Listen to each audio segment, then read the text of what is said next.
Most people drive past abandoned houses without a second thought. I used to be one of those people.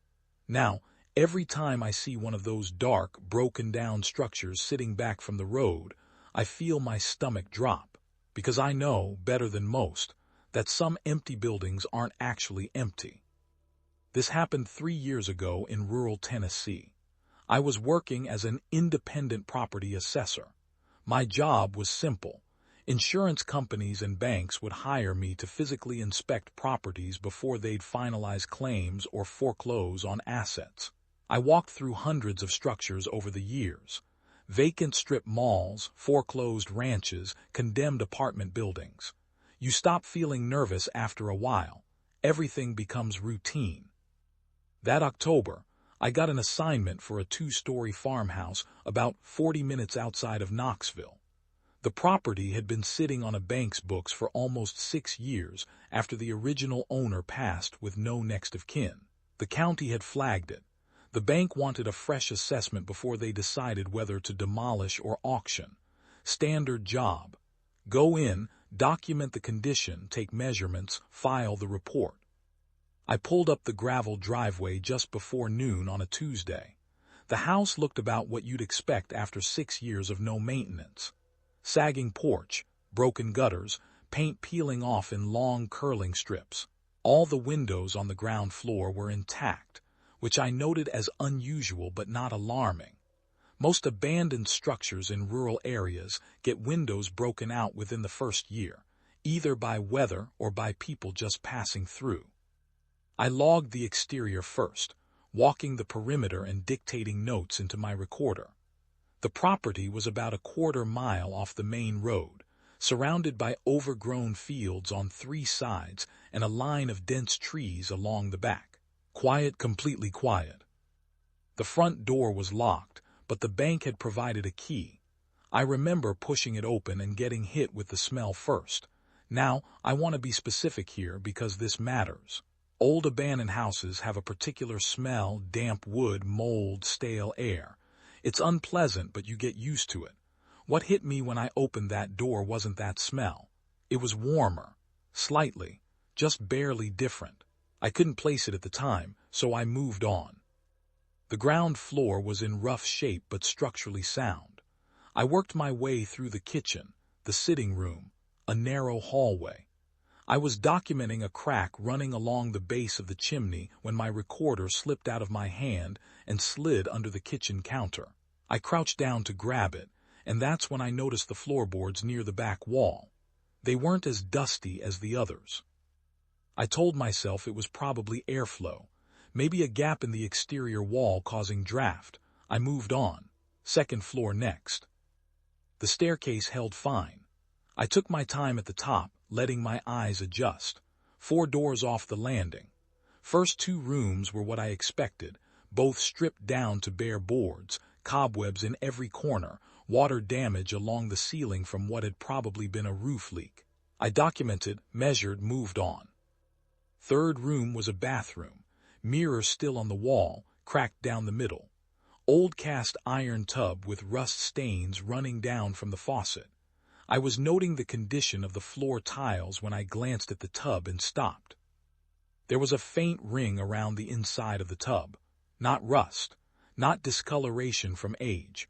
A waterline, recent enough that the porcelain beneath it was still slightly cleaner than the rim above it. I stood there for a long moment, just looking at it. It could be groundwater backup.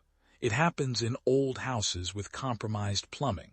I took a photo, noted it in the recorder, and moved to the 4th door at the end of the hall. That door didn't open when I turned the knob.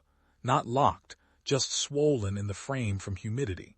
I put my shoulder into it and it gave way with a hard shove. The room was dim. The window was there, but the glass had been covered from the inside with what looked like a piece of dark tarp material, cut down and fixed along the top of the frame. Not nailed up casually. Cut to size. Fitted. I stood in the doorway, and I did not move for probably 15 seconds. There was nothing in the room that screamed danger. There was no one there, but there was a folded piece of fabric near the far wall, not left behind junk. Folded. There was a small plastic container near it, lidded, sitting upright. There was a pair of boots near the window, work boots, laced neatly and set to the side. My brain tried to walk me through rational explanations. Squatter who had already moved on. Someone who had used this space weeks ago. It was possible. Then I put my hand flat against the wall just inside the door. Old houses in fall, with no heating and no insulation, run cold. The walls feel cold. That wall was not cold. I pulled my hand back, walked to the top of the stairs, walked down those stairs, kept my pace even because somewhere in my head a voice was telling me very clearly not to run. I crossed the ground floor. I went out the front door, and I pulled it shut behind me. I walked to my truck, got in, locked the doors, sat there for a moment looking at the house. There was nothing moving in any of the windows. The property looked exactly the same as when I'd arrived. I drove back to the main road, and I called the bank's project manager from there. I told him I'd completed the ground floor documentation and encountered conditions on the second floor that required me to flag the property before re-entry. I told him I believed the structure may have had recent unauthorized occupancy. I used professional language. I was calm. He told me he'd contact the county sheriff's office and arrange for a deputy to accompany me on a return visit. That return visit happened 4 days later. The deputy and I went through every room. The fourth room at the end of the hall was empty. Whoever had been there was gone, but the deputy confirmed what I already knew. The tarp on the window hadn't been there long. The fabric near the wall had left a faint compressed mark in the dust of the floorboards. And in the kitchen, behind the counter panel I'd barely glanced at, there was a section of baseboard that swung out. A small space behind it, not large enough for a person to sleep in, large enough to wait in. The deputy filed a report. Nothing ever came of it officially. No one was identified, no one was caught. I filed my assessment, declined further assignments at that property, and requested that the bank route my future jobs away from isolated rural locations. A request they politely ignored. I still do this work. I still walk into vacant buildings, but I do 2 things differently now. I check the walls for warmth before I go any further, and I never, not once, put my back to a closed door.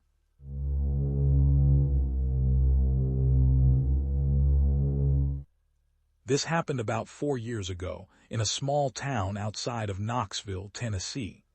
I was 26, working freelance photography, always hunting for something with a little grit to it. A colleague of mine had tipped me off about an old farmhouse out on Mercer Road, abandoned for over a decade, original family long gone, no fence, no locks, no nothing. She said the architecture alone was worth the drive. High ceilings, wraparound porch, hand-carved window frames, the kind of house that photographs like a painting. I drove out on a Saturday morning in late October. Sky was overcast, that flat gray kind you get right before the temperature drops. The house sat at the end of a dirt path off the main road, surrounded by dead field grass and a handful of oak trees that had lost most of their leaves. The farmhouse itself was 2 stories, white paint peeling down to bare wood, shutters hanging crooked, front porch sagging in the middle. Beautiful in a broken kind of way. I parked my truck on the dirt path and walked up to the porch. The boards creaked under my boots, but they held. Front door was already halfway open, swollen wood that had warped off its frame over the years. I pushed it the rest of the way and stepped inside. The light coming through the grimy windows was weak, but enough to work with.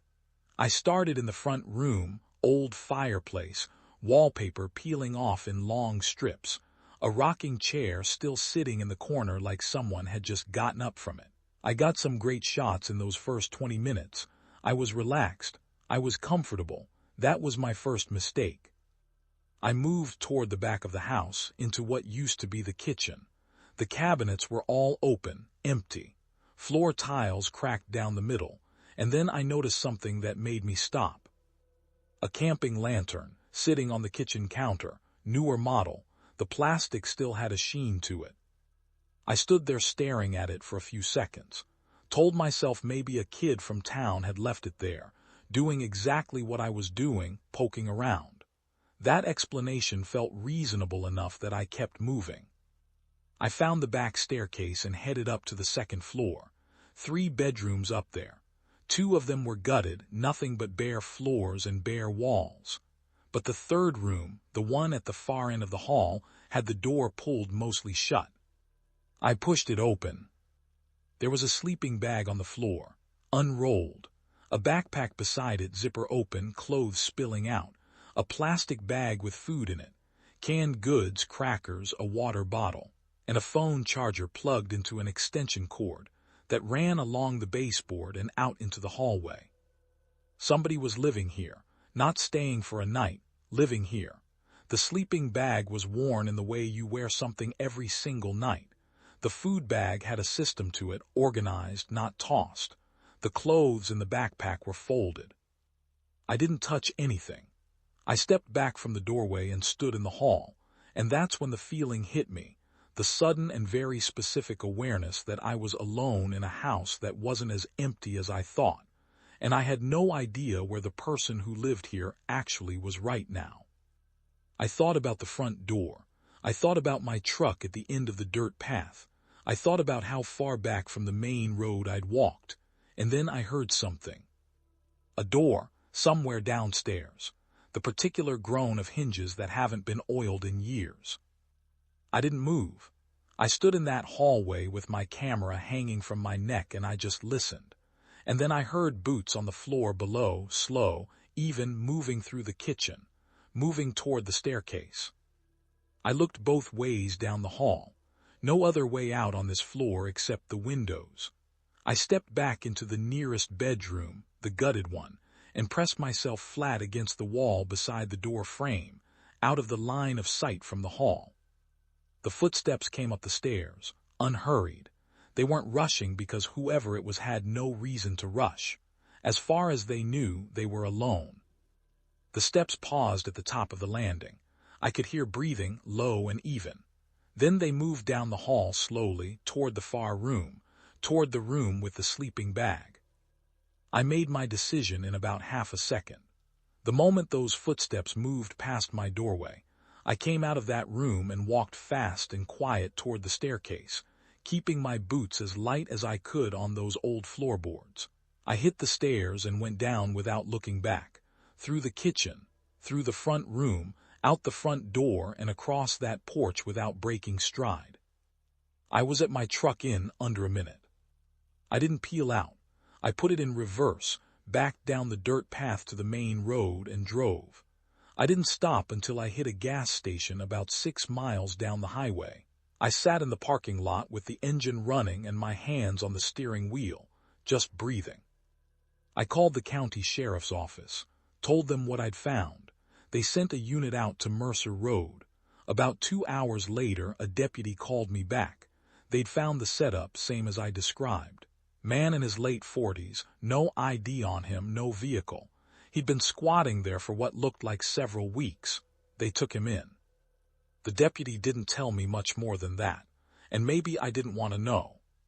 What stayed with me, what still stays with me, isn't the moment I saw the sleeping bag. It's the moment I heard those boots on the staircase and realized that I was the one who didn't belong there. That man knew that house. He knew every creak, every exit. I was the stranger walking through someone else's territory, and I had no idea until it was almost too late. I keep a very simple rule now. If a door is already open, that's not an invitation. Sometimes it's a warning.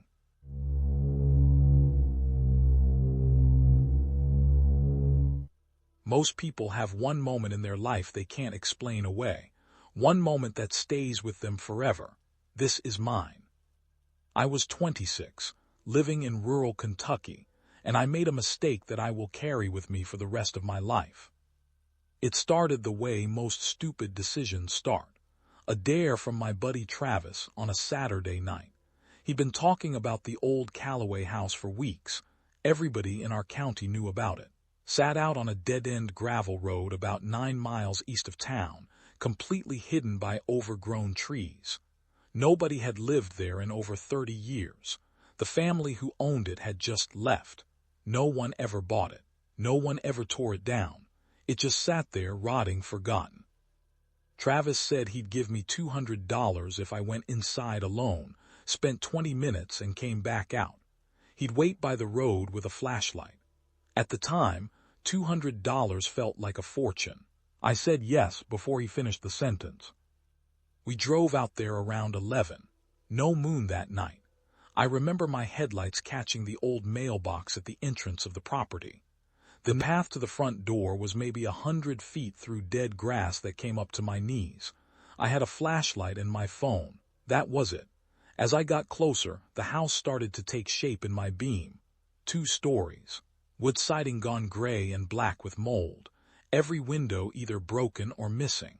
The front porch sagged in the middle. I stepped up onto the porch and the boards bent under my feet, but they held. The front door was already open, not knocked in, just open, like someone had left in a hurry and never come back. I pushed it wider and stepped inside. I swept the flashlight around. Living room. Old furniture still there, a couch with the fabric completely gone gray, a wooden rocking chair tipped on its side. A brick fireplace with a layer of ash so thick it had spilled out onto the floor. Everything covered in dust, years of it. I moved slowly, checking my phone. I needed to get to 20 minutes. I had 17 left. I drifted toward the hallway, and that's when I started noticing things that didn't fit. The walls in the living room were bare, just faded wallpaper peeling at the seams, but the hallway was different. There were marks on the walls. I got closer and realized they were scratched into the plaster. Not written, scratched. Letters, words, sentences, all layered on top of each other, some shallow and faint. I couldn't make most of it out. But I could read fragments. Phrases carved over and over again. The same ones repeated. They're not mine. They were never mine. That phrase appeared at least a dozen times. Just that. Over and over, different sizes, some tiny and frantic, some large and slow like whoever carved it was calm. The handwriting, if you could call it that, changed throughout. Multiple people, multiple times, all carving the same words into the same wall. I kept telling myself it was old, decades old. Whatever happened here happened before I was born. I moved further down the hall and found the kitchen. The cabinets were all open, every single one standing wide open, empty. In the center of the kitchen floor, someone had arranged objects in a rough circle. Old tin cans, broken glass, small bones, animal bones, I told myself, and I still believe that, but arranged deliberately, carefully, in a circle about 3 feet across, perfectly centered on the kitchen floor. That circle had been there a long time. The dust had settled evenly over everything inside it, meaning nothing had disturbed it in years, maybe decades. I checked my phone, 9 minutes left. I didn't want to go upstairs, but something in me needed to finish this. I needed to see all of it. I gripped the railing and climbed, testing each step before I put my weight on it. The upstairs hallway had 4 doors, 3 were open, the 4th was shut. I checked the open rooms first. 2 empty bedrooms, just bare floors and cracked ceilings. Then a small bathroom with a rusted tub and a broken mirror. Normal abandoned house things. Sad and forgotten, but not frightening. Then I stood in front of the closed door. I don't know how long I stood there. Probably 30 seconds, but it felt much longer. I reached out, turned the handle, and pushed it open. It was a child's room. Small bed frame still against the wall. A wooden dresser with the drawers hanging open. Faded curtains on the window, torn but still hanging. And on the floor were drawings. Hundreds of pages, loose sheets of paper, all covered in crayon drawings. Faded, curled at the edges, brittle. I crouched down and looked at them. Every single drawing showed the same thing. A house, this house, drawn from the outside, the same shape, the same porch, over and over and over again. In some drawings there were figures inside the windows, in others there weren't. But in every single drawing there was a figure standing in the yard, facing away from the house. Same figure every time, same posture, just standing there facing away. Never facing toward it, always away, like whoever drew these couldn't bear to face it. I left. I didn't run, but I moved fast down the stairs, down the hall, out the front door, across the dead grass, back to the truck. Travis was standing there with his flashlight, and he took one look at my face and didn't even ask if I'd made the 20 minutes. I didn't care about the money. We drove home without talking much. I never went back. I've thought about those drawings 1,000 times since that night, about who made them, about what that child was trying to show or trying to say, about why they were always facing away. If you made it through all 3 stories, drop a comment below and tell me which one got under your skin the most. Subscribe so you never miss what comes next. Share this video with someone who loves scary stories. Until next time, stay safe.